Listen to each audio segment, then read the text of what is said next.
Okay, we're totally.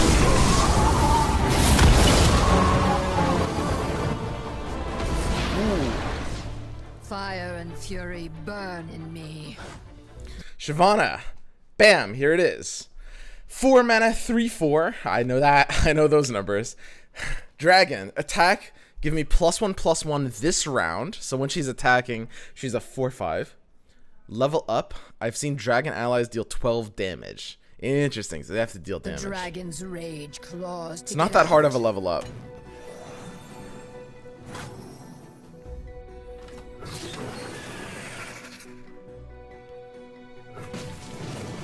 Break them.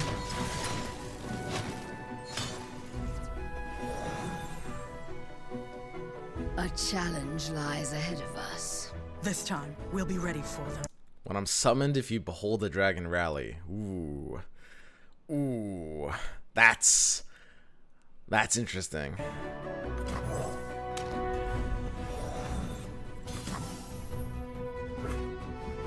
For a 3/5 though, 3/5's a little weak. My fury.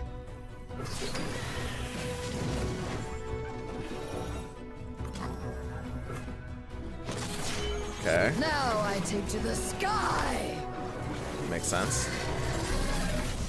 Behold. Dragon Shyvana. That's just what she's called. Okay, so she gets the +1/+1 like every level up, and when she attacks, you get +2/+2 this round, and the fleeting strafing strike in hand.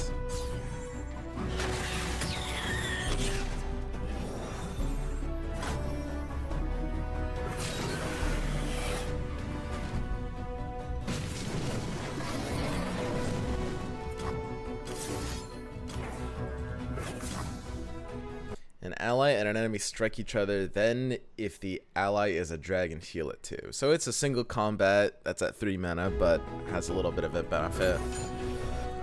From the skies. Wow. Ooh, wow. So basically you just start generating single combats for free, which is pretty crazy. Dragons dominate the battle.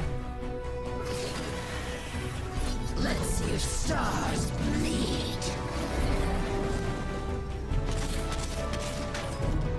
Burn all in dragon fire. Seems pretty good.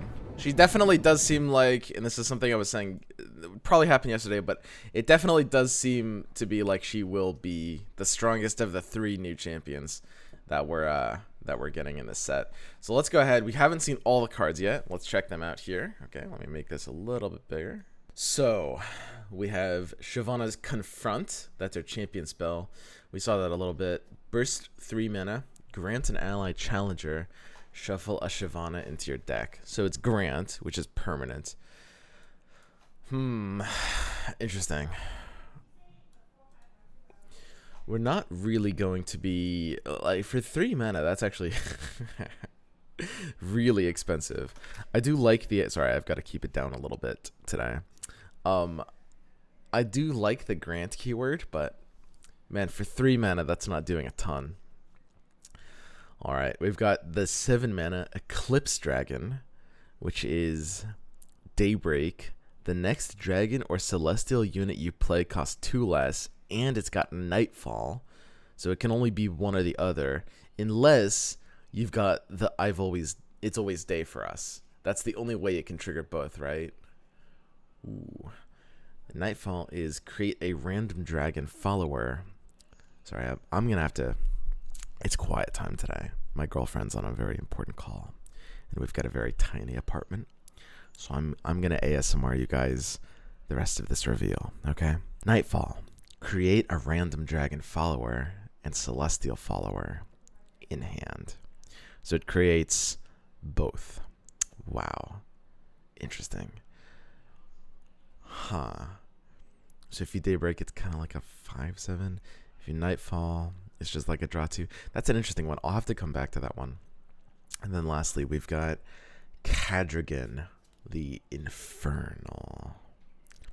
Fury. 9 mana, 9/6. When I'm summoned, grants other dragon allies everywhere +2. +2. Wow. That is intense.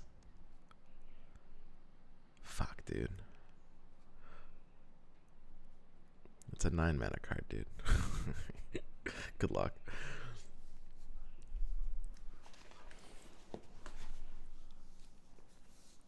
Interesting.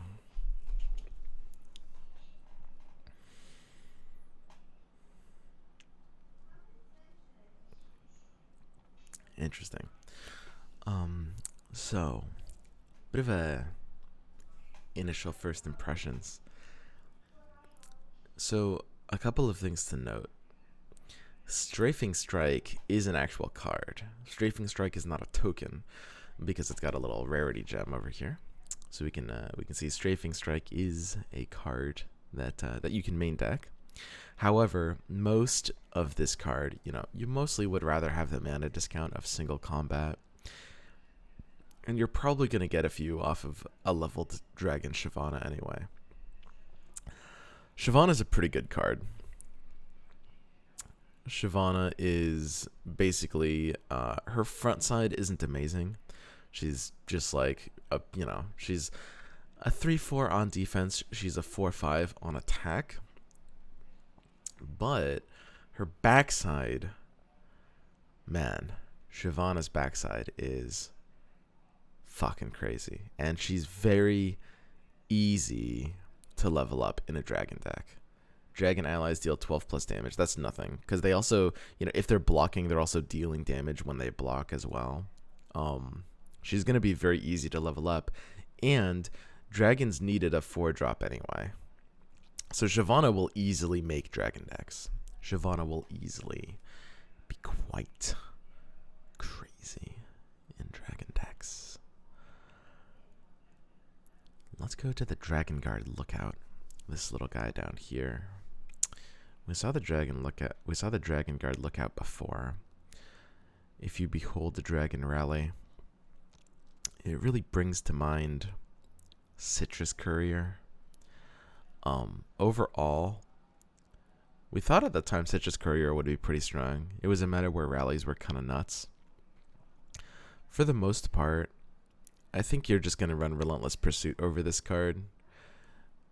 The 3-5, especially with Dragon's playstyle, the 3-5 is probably not going to be your desired finisher so much. This card is nuts. We'll have to talk a little bit more about it later. I think that Relentless Pursuit is just going to be better than this card, and you're not going to want to run like too much of that kind of effect. Shyvana's level up is mostly good just for generating these fleeting strafing strikes. Like, that's just like really, really solid. We'll just start ending the game out pretty fast. Confront, however, I would be pretty surprised if we were main decking Confront.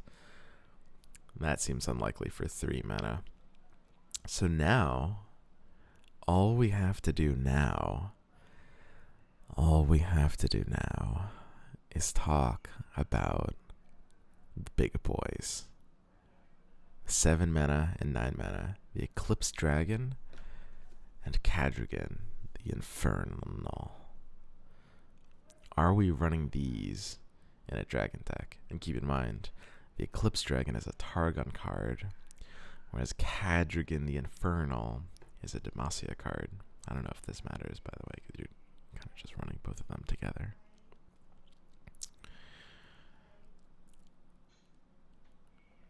They look a little expensive.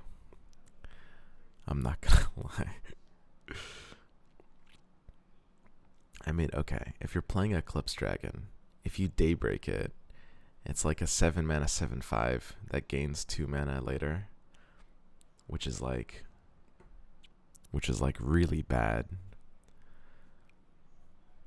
I'm basically 1/8 gay. What a way to celebrate 2 months with this ASMR swim sip swimble.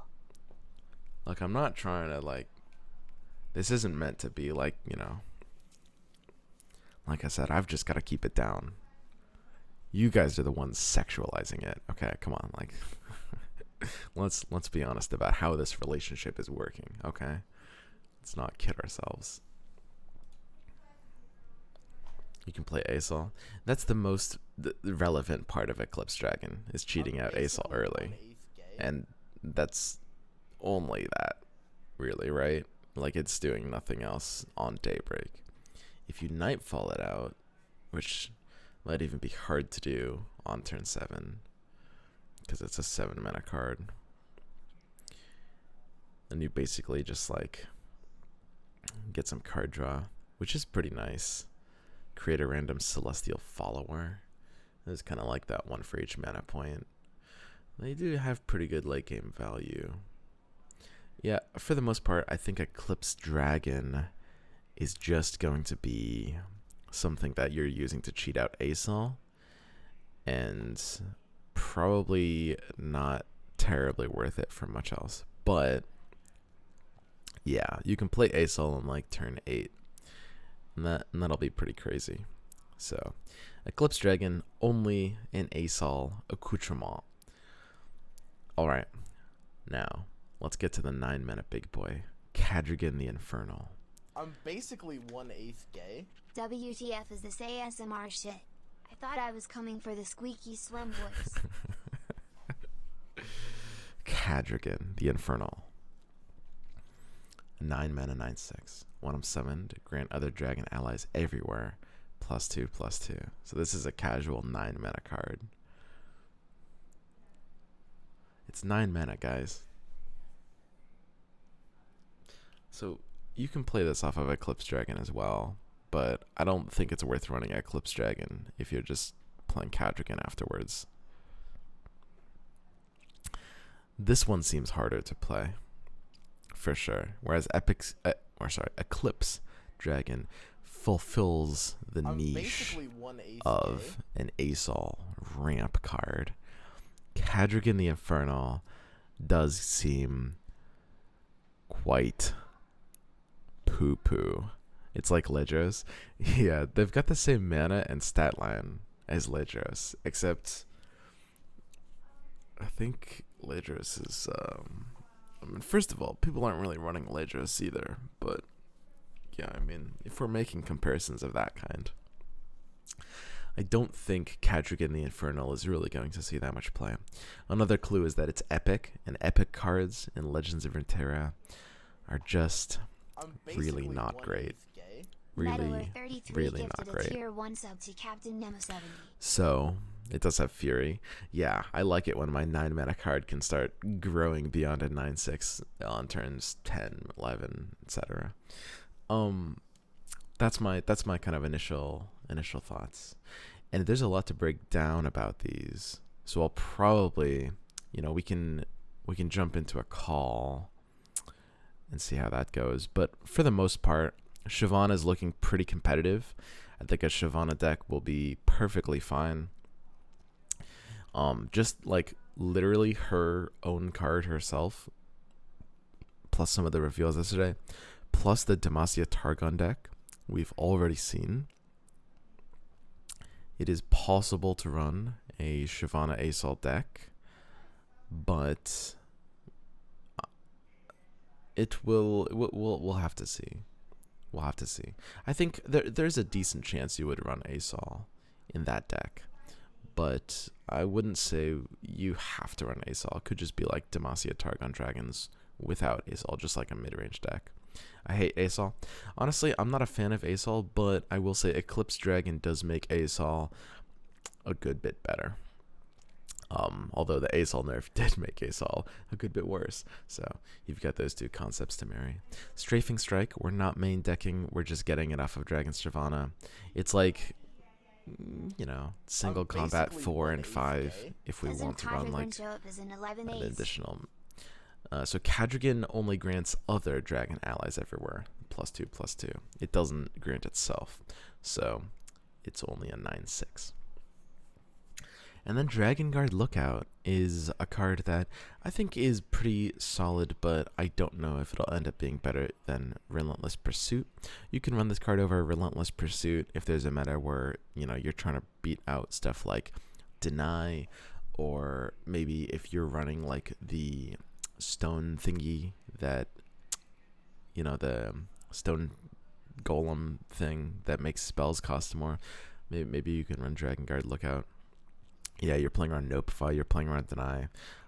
So depending on the meta, you could run this card over Relentless Pursuit. And if you are, then that's very competitive, because I do think Relentless Pursuit is a pretty solid card. But yeah, overall, I'm definitely, I think for the most part, Dragon Guard Lookout, my opinion is it probably will be, you know, forsaken over Relentless Pursuit in most situations. Alright guys, that's my initial impressions.